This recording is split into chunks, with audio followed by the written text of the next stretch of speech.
Hello everybody, this is Val with This Is How You Do It, and I am on my exercise machine. And I'm not able to go outside right now because of it's first thing in the morning.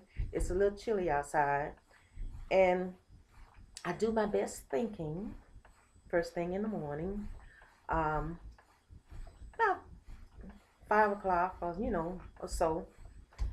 And plus the last couple of days it has been raining, and I said, well, I do have this machine in the house, and there I know everybody don't have a machine, and I know walking in place could be tedious. So, but I thought since I do have the machine, I will get on it for about 15 minutes, and I will talk to y'all while I'm on the machine. I don't know how long I'll be able to talk because I don't know if I'm gonna get winded or anything of that nature, because I'm not normally exhausted because I'm not talking. But by me filming, got to break the monotony for you guys.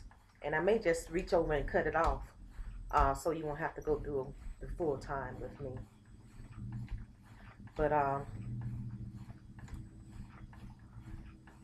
I want to thank you guys for all of the well wishes from my last video, and let you know that your prayers mean a lot to me, because I believe that when the people of God come together like a mighty army, things happen. That's one reason why I ask for your prayers, because I know prayer brings about a change. And I know I'm not a perfect person, and I need your prayers. Even though sometimes when you think you've done your best, or you think you've done what you think is right, and every man is right in his own eyes, that don't mean other people think you're right. But my wish is that it will be brought out that I didn't do anything malice and try to defraud nobody, or try to do something malicious, just evil, because that was not my intent in any situation that I come in contact with. Sometimes, y'all, like one of the subscribers told me, sometimes stuff just be a test or a learning experience, something you're supposed to learn something from that. And maybe if you just sit still and listen, maybe you'll find out what that something is, you know. And I pray for a calmness, a peace, and let God will be done no matter what it is, you know. Hopefully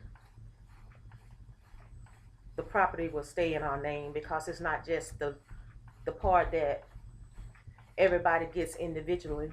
We have a lake that everybody is supposed to be able to go in for the rest of their lives, and it's air property in their heirs, the grandchildren, great grandchildren, hopefully for hundreds of generations. That's in jeopardy. So that's everybody's combined thing, because it's air stuff. But I appointed one person to take care of it, you know, bust the beaver dams, um, open the dam to let the water go out in case it starts to flood, have to cut around the lake, bush hog, and things like that. We have a family cemetery to keep that cut. See, people out of town,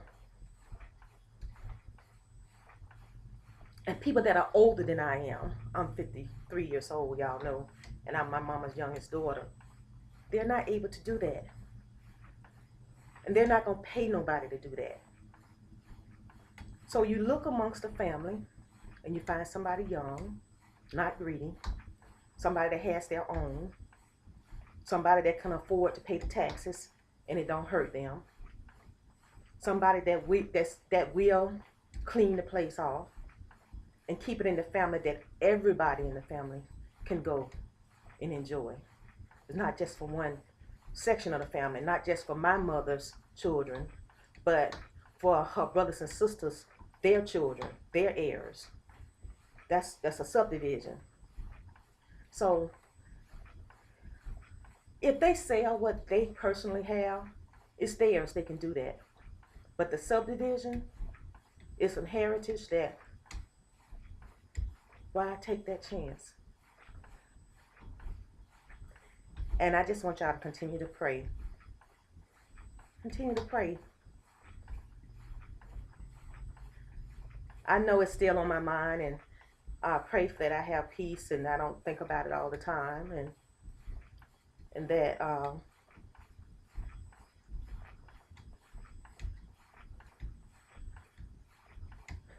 that I'm at peace when I talk to my sister. I'm calm like I am now. If I talk to her again,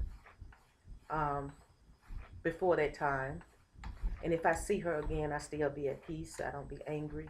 I don't be upset. I don't be hurt. You know, and that don't really come out like that. It don't come out from a bad place. Because sometimes hurt can come out and it look bad.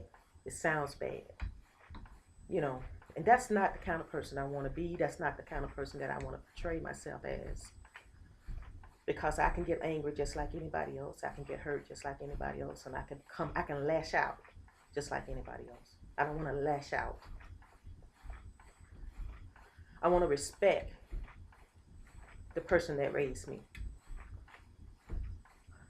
I want to honor that. And I thank y'all for your prayers.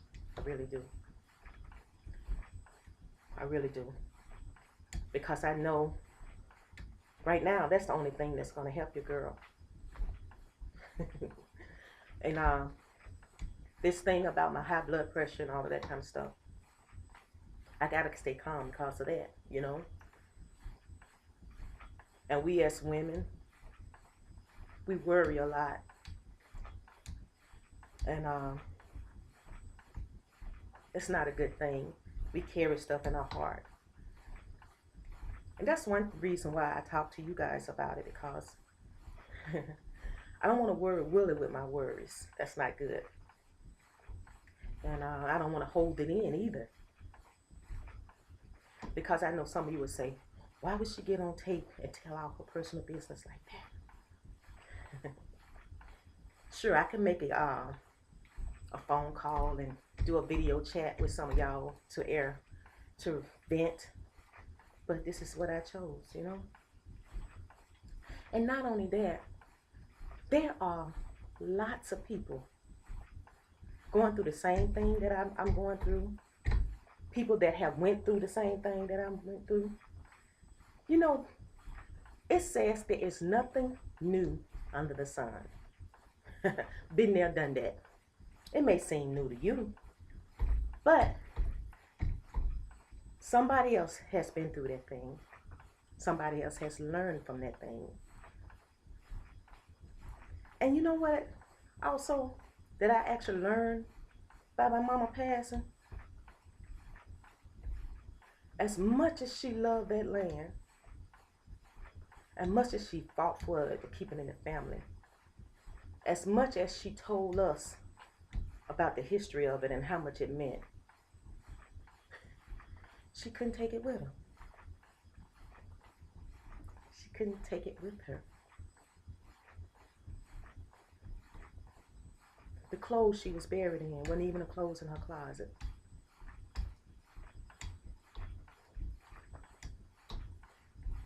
The jewelry she wore wasn't her jewelry. It was bought jewelry. The shoes she wore, the underwear, the socks, the stockings, all of that was brand new. You can't take anything with you. And I don't think some people have grasped that yet, you know? Like my sister, some of my family members. I don't think they realize that even though it's important, it's not important. You stress yourself over things. You hang on to things like for dear life. And then when you leave, people fight over those same things. You know what I told my mom one time before she got really down and sick and she was married to her seventh husband? Yeah. Um, Cause my mom outlived all her husbands, and we got several sets of brothers and sisters. We all have different last names, but she married all the men that she slept with, and so we have different sets, but from the same mother, so we all brothers and sisters, regardless. Anyway, when she married her last husband, and all my brothers and sisters were against it, and I told her that, cause she asked me my opinion. I said, Mama, you're young, you're vital. I said, if you don't want to be alone and this man make you happy, go for it. She was in her 70s. Yeah, I said, go for it. He makes you happy. If he's just your company keeper and you're not going to lose anything by being with him, go for it. And I also told her with all this land that she had, I said, Mama, why don't you sell it? Enjoy your life. Take a cruise. I said, we grown. We have our stuff. Just enjoy your life. And so her husband died. The last one she had, he died in February. He died February 28th. They were only married for 3 years. And she died February the 12th, 3 years later. When my mom came to stay with me, I tried to make it the most happiest time of her life. Through a big old Thanksgiving dinner. When cause she came to stay with me, I think it was August or September. Well, no, it was September. She came to stay with me in September. Okay, then there's October, there's Halloween, the candy all over the house. And then November, there was Thanksgiving. I threw a big old spread, cooked a big old turkey, tried to make it really nice for her. And Christmas, I had so many presents up under the tree. They were coming from all under the tree. Because when I got my mom, I only got her. When I saw with her condition, she was in her bathrobe. I put her in my car in her bathrobe and brought her to stay with me. Didn't take nothing from my house. So I had to buy underwear, gowns, and slips, and shoes, and everything all over again because she came to me in her gown. And so at Christmas, she had only been with me for a month. The tree was loaded full of stuff. House dresses, dashikis, socks, panties, you know how you buy clothes for kids, jogging suits, for the coldness because it was getting cool. Christmas is cold, I did her nails, lotion, perfume, all kind of stuff like that.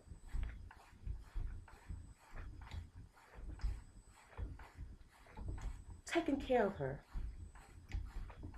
Personal time, touching her, lotioning her down, combing her hair.